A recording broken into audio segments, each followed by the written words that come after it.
A Caminho da Luz, História da Civilização à Luz do Espiritismo, ditada pelo Espírito Emmanuel, psicografada por Francisco Cândido Xavier, FEB 1939. A vinda de Jesus.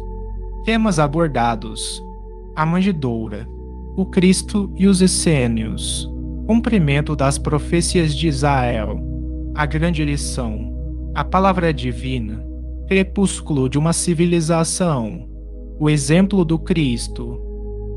A manjedoura. A manjedoura assinalava o ponto inicial da lição salvadora do Cristo, como a dizer que a humildade representa a chave de todas as virtudes. Começava a era definitiva da maioridade espiritual da humanidade terrestre, de vez que Jesus, com a sua exemplificação divina, entregaria o código da fraternidade e do amor a todos os corações.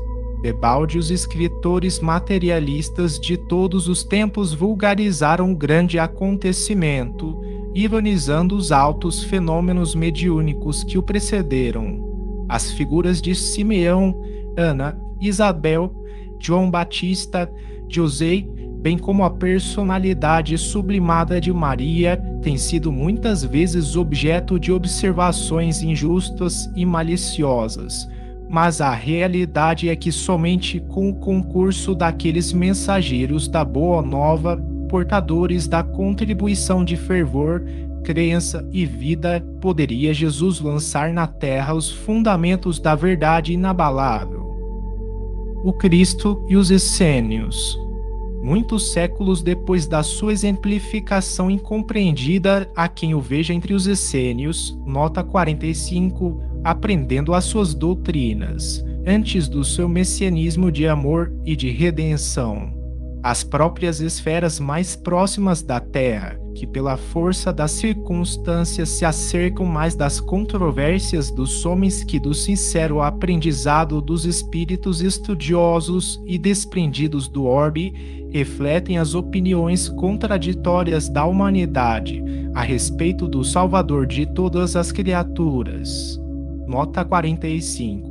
Os essênios formavam uma seita entre os judeus de 150 anos de Cristo até 70 depois de Cristo, aproximadamente que, segundo a tradição, se caracterizavam pelo rigor de uma vida espiritualmente virtuosa e ainda por cultivarem a sabedoria mística. O mestre, porém, não obstante a elevada cultura das escolas essênias, não necessitou da sua contribuição. Desde os seus primeiros dias na Terra, mostrou-se tal qual era, com a superioridade que o planeta lhe conheceu desde os tempos longínquos do princípio. Cumprimento das profecias de Israel. Do seu divino apostolado nada nos compete dizer em acréscimo das tradições que a cultura evangélica apresentou em todos os séculos posteriores à sua vinda à Terra, reafirmando, todavia, que a sua lição de amor e de humildade foi única em todos os tempos da humanidade.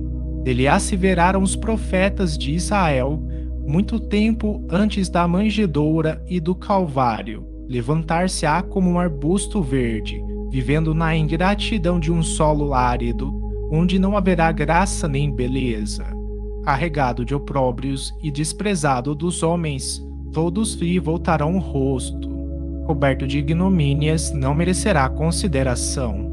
É que ele carregará o fardo pesado de nossas culpas e de nossos sofrimentos, tomando sobre si todas as nossas dores.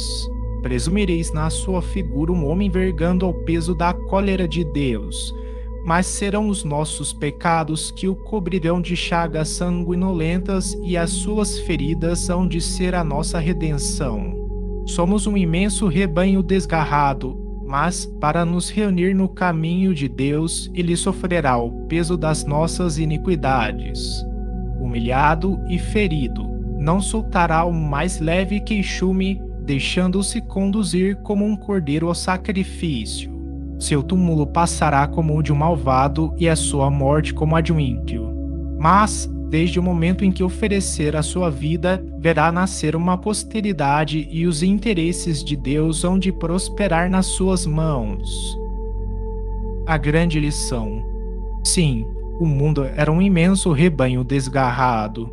Cada povo fazia da religião uma nova fonte de vaidades, salientando-se que muitos cultos religiosos do Oriente caminhavam para o terreno franco da dissolução e da imoralidade. Mas o Cristo vinha trazer ao mundo os fundamentos eternos da verdade e do amor. Sua palavra, mansa e generosa, reunia todos os infortunados e todos os pecadores. Escolheu os ambientes mais pobres e mais desataviados para viver a intensidade de suas lições sublimes, mostrando aos homens que a verdade dispensava o cenário suntuoso dos areópagos, dos fóruns e dos templos para fazer-se ouvir na sua misteriosa beleza. Suas pregações, na praça pública, verificam-se a propósito dos seres mais desprotegidos e desclassificados, como a demonstrar que a sua palavra vinha reunir todas as criaturas na mesma vibração de fraternidade e na mesma estrada luminosa do amor. Combateu pacificamente todas as violências oficiais do judaísmo, renovando a lei antiga com a doutrina do esclarecimento, da tolerância e do perdão. Espalhou as mais claras visões da vida imortal, ensinando às criaturas terrestres que existe algo superior às pátrias, às bandeiras, ao sangue e às leis humanas. Sua palavra profunda, enérgica e misericordiosa refundiu todas as filosofias, aclarou o caminho das ciências e já teria irmanado todas as religiões da terra se a impiedade dos homens não fizesse valer o peso da iniquidade na balança da redenção. A palavra divina. Não nos compete fornecer uma nova interpretação das palavras eternas do Cristo nos Evangelhos. Semelhante interpretação está feita por quase todas as escolas religiosas do mundo, competindo apenas às suas comunidades e aos seus adeptos a observação do ensino imortal, aplicando a si próprios, no mecanismo da vida de relação, de modo que se verifique a renovação geral, a sublime exemplificação, porque se a manjedoura e a cruz constituem ensinamento inolvidável, muito mais devem representar, para nós outros, os exemplos do Divino Mestre, o seu trato com as vicissitudes da vida terrestre. De suas lições inesquecíveis, decorrem consequências para todos os departamentos da existência planetária, o sentido de se renovarem os institutos sociais e políticos da humanidade, com a transformação moral dos homens dentro de uma nova era de justiça econômica e de concórdia universal. Pode parecer que as conquistas do verdadeiro cristianismo sejam ainda remotas, em face das doutrinas imperialistas da atualidade, mas é preciso reconhecer que 2000 anos já adubaram sobre a palavra divina. 2000 anos em que os homens se estraçalharam em seu nome, inventando bandeiras de separatividade e destruição. Incendiaram e trucidaram, em nome dos seus ensinos de perdão e de amor, massacrando esperanças em todos os corações. Contudo, o século que passa deve assinalar uma transformação visceral nos departamentos da vida. A dor completará as obras generosas da verdade cristã, porque os homens repeliram o amor em suas cogitações de progresso. Crepúsculo de uma civilização. Uma nuvem de fumo vem se formando há muito tempo nos horizontes da terra cheia de indústrias de morte e destruição. Todos os países são convocados a conferirem os valores da maturação espiritual da humanidade, verificada no orbe há 2 milênios. O progresso científico dos povos e as suas mais nobres e generosas conquistas são reclamados pelo banquete do morticínio e da ambição, E, enquanto a política do mundo se sente manietada ante os dolorosos fenômenos do século, registram-se nos espaços novas atividades de trabalho, porque a direção da terra está nas mãos misericordiosas e augustas do Cordeiro. O exemplo do Cristo. Sem nos referirmos, porém, aos problemas da política transitória do mundo, lembremos ainda que a lição do Cristo ficou para sempre na terra, como o tesouro de todos os infortunados e de todos os desvalidos. Sua palavra construiu a fé nas almas humanas, fazendo-lhes entrever os seus gloriosos destinos. Haja necessidade e tornaremos a ver a crença e a esperança reunindo-se em novas catacumbas romanas para reerguerem o sentido cristão da civilização da humanidade.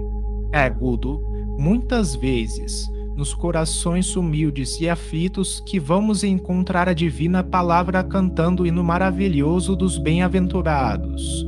E, para fechar este capítulo, lembrando a influência do Divino Mestre em todos os corações sofredores da terra, recordemos o episódio do monge de Manilha que, acusado de tramar a liberdade de sua pátria contra o jugo dos espanhóis, é condenado à morte e conduzido ao cadafalso. No instante do suplício, soluça desesperadamente o mísero condenado, como, pois, será possível que eu morra assim inocente? Onde está a justiça? Que fiz eu para merecer tão horrendo suplício? Mas um companheiro corre ao seu encontro e murmura-lhe aos ouvidos: Jesus também era inocente. Passa, então, pelos olhos da vítima um clarão de misteriosa beleza. Secam-se as lágrimas e a serenidade lhe volta ao semblante macerado, e, quando o carrasco lhe pede perdão, antes de apertar o parafuso sinistro, ele que responde resignado: Meu filho, não só te perdoo, como ainda te peço cumpras o teu dever.